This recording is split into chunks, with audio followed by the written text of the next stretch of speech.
Everyone wanted a Wii back in the day. I could bet my dead goldfish on it. Rip Bubbles. That you wrote on your Christmas list one year that you wanted one of these white bricks. I can call that right now. Nintendo had it down to a science, going to lengths to convincing their parents that this white brick was more of an exercise tool than a gaming console. Nintendo just guilting Roxanne to think that her little son Jimmy was in some kind of fitness protection program. That, maybe it's time he could lose a couple of pounds. Little angel Jimmy, Jimmy. This made the console a commercial hit. That, and also that this console was pretty good. But also, it was what you got inside the box, which is probably one of the greatest games of all time. And no, before you guess, the greatest game of all time is not Nintendo's. Here's a Fruit Loop and buzz off. Wii Sports. Wii Sports is a sports game. Oh my god! Oh my god! You're joking! You're joking! Oh my god! Oh my god, I didn't prepare anything. I just wanted to quickly thank you couldn't go to a household without opening a drawer and finding a copy of Wii Sports hiding in there. Nintendo thought there would be a couple of smart fellas, not fart smellers, and just throw in a little complimentary breakfast. And that scrumptious meal being Wii Sports. How delish. Being that the Wii was so into its fancy pants motion controls, they really wanted to have an opportunity to advertise what this console could do. And they really achieved this by showing off this godlike game. Again, Wii Sports. Okay, thank you very much, thank you. Now, this game wasn't a very big game. It only had 5 mini games in this. Five sports games. We have fan favorites like tennis, banger, bowling, banger, baseball, banger, golf, banger, boxing, shit. Ooh, controversy. Tennis was always the #1 option you'd start off with, like a fine entree at a restaurant. This was the most popular game mode amongst our household. This game sees you having a 2v2 situation where you can play by yourself, loser, or if you can muster up some friends for a change, G's, you can do a 1v1, 2v2. Tennis saw you play a single game, best of 3, or best of 5. This game is exactly what you'd expect from a game of tennis. A boring game of tennis. You have a fake forehead, it's a prosthetic that peels off with Velcro. Tennis isn't actually that boring, but I know to some it can be. However, thanks to my energetic self, I'd always play this game like my bloody life depended on it. Even going to lengths of really immersing myself by throwing up a fake ball and giving it a gentle whack with a sprinkle of Maria Sharapova's light scream. I got so good at this game, not mean to brag, that every time I'd serve, I'd ace it every time. Guaranteeing that my sister would march right over to my grandparents and have a little sookie wookie to beg them for me to stop being such a legend. Her words. Baseball sees us playing a game of baseball. Get through 4 different bases and it's a home run. The team with the most home runs wins. This game was so hard to master for my little poopy brain to understand. All this game asked you to do was when the ball was thrown your way is to give it a good whack and just start earning points. However, every time I'd hit the darn ball, I would always get a foul ball. And the announcer would always pipe up, being the prick he was, and scream out, foul ball, like I didn't already know that.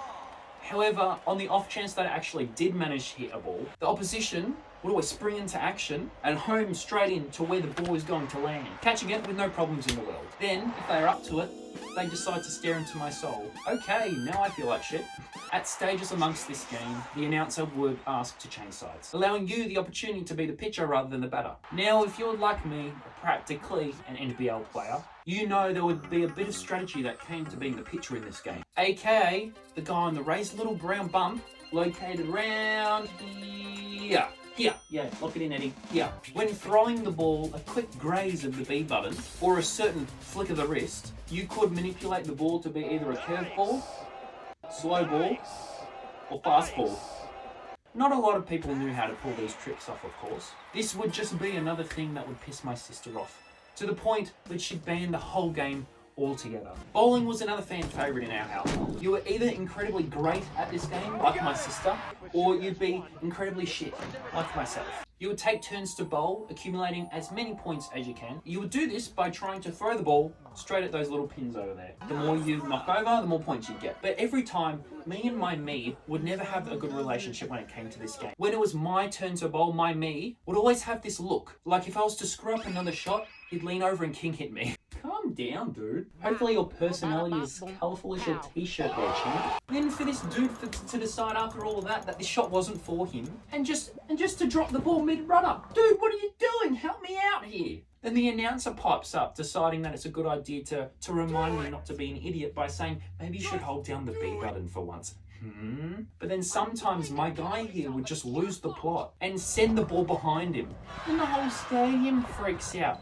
And they do like a cool, they do a cool kick flip 360-degree jump, I'm not lying, and scream like their lives depend on it. Although I struggled to get along with this son of a bitch, my siblings would always take this game to a whole different level. They would always treat this game like it was a professional game of bowling. They would start their bowl like they were trying to figure out how to conquer time travel, putting the Wii remote right up to their chin. Genuinely take a couple steps forward in our living room, then to get on one knee and deliver the ball with great fashion. Wii Sports must know that I'm horrible at bowling, to the point where every time I'd get a strike, it would compliment me in the nicest way. Nice call. Thank you. Golf. The gentleman's game.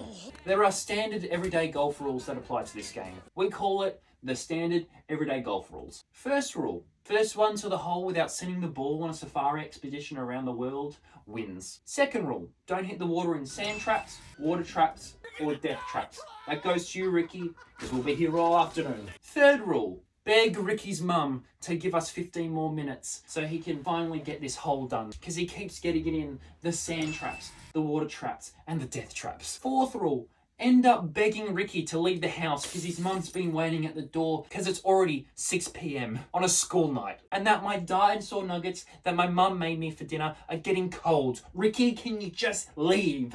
The game would begin by doing a little drive-by of what to expect from the current course you'll be on for the next 60 minutes. Thanks, Ricky. It would begin by stationing you on a piece of grass. The game would show you what the wind is up to, what distance to achieve, and how hard to hit the ball. Swing the ball like a champion, the ball should land nicely. However, if you muck up the swing in the smallest way, this little bar would turn red and do a little silly noise to remind you how much of a silly little Billy you are. This would be one of those games where the motion controls didn't really work too well. It would always register like I'm trying to hit the ball to the bloody moon when all I want to do is just hit it 30 centimeters in front of me just to get the ball in the hole. However, when the game did decide to work and you managed to pull off a great shot, it would never fail to compliment you in the finest way. You have great tits. Oh my god, stop, you flirt. But last, but definitely least, boxing. This is the game mode that tells you to beat up a poor geezer for the sake of beating up a poor geezer. Poor geezer. This game not only makes you use the Wii remote, but those infamous nunchucks. You'd always find these nunchucks so tangled in the drawer, it would take a minimum of 48 hours just to untangle them. Or you could only find one, not two. So old mate Jimmy had to sit on the sidelines and take 5. So this game was naturally always neglected in the household. The remote is your left hand and the nunchuck is your right hand. Not only do you get to beat up this little bitch over here, you get to look like a complete nerd while at it. The game would have you do this for the next 10 minutes, like you're trying to swat off at family flies that just don't get the bloody hint. He's already dead. However, you'd be swinging like that for a while because your opponent would always get up and just don't get the bloody hint. Get the bloody hint. This game takes so much out of you, and I'm starting to remember why this was not a fan favourite in the household. Wii Sports. What a simple but amazing game this was. I don't think Nintendo really understood what they had on their hands at the time. I knew plenty of families, like our own, that bought this just for Wii Sports alone. This game brought family and friends together like no other, but also separated them like no other. And this would go down to being one of the greatest games of all time. I really hope you guys enjoyed this one. It was a bit of a shorter one than usual, but I had fun recording it. It was good fun. If you guys want me to cover anything, let me know. I'd be down to sort of explore stuff that I'm not too familiar with and get my take on it. I think that'd be quite fun. Hope you guys enjoyed this one. Keep on, keep it on, and peace. Let's go, baseball!